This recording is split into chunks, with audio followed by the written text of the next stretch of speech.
โ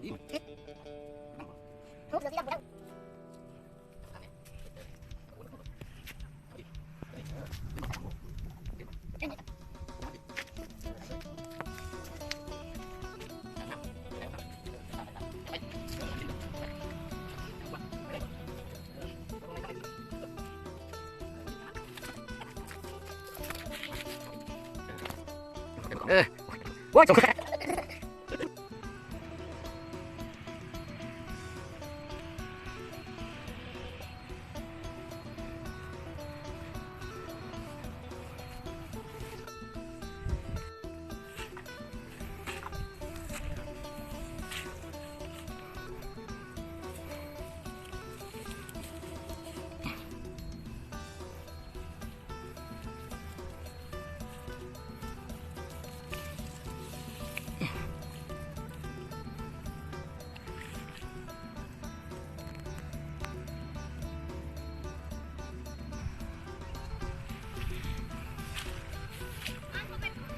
โอ้มาโนเบ็ดเจอเนาะมาโนเบ็ดเจอเนาะ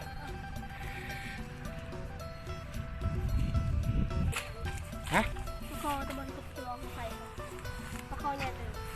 โอ้ซื้ออีกละ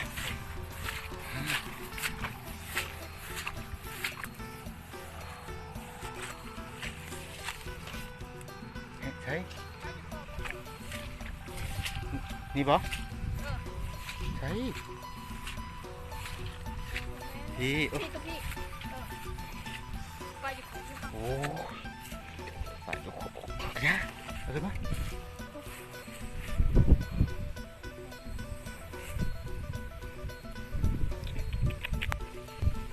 ชมหนาคนเบ็ดมัน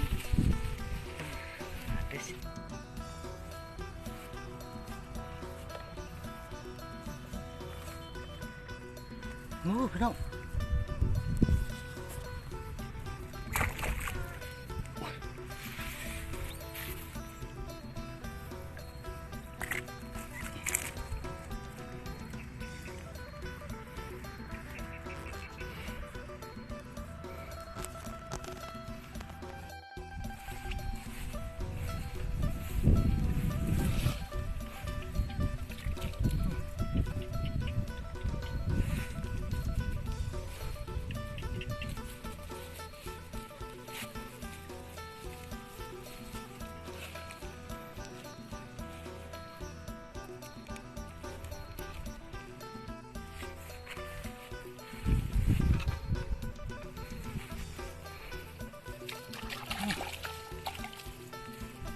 โอ้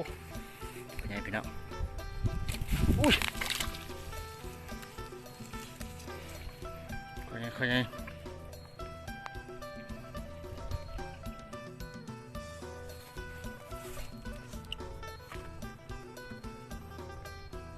ซ้ำก่อนนะ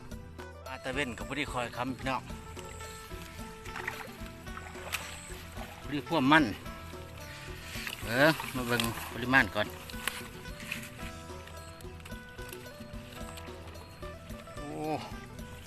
ธรรมดาเด้อ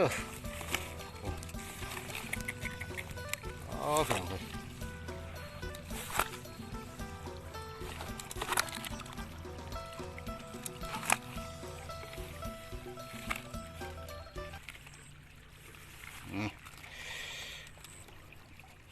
พอมัน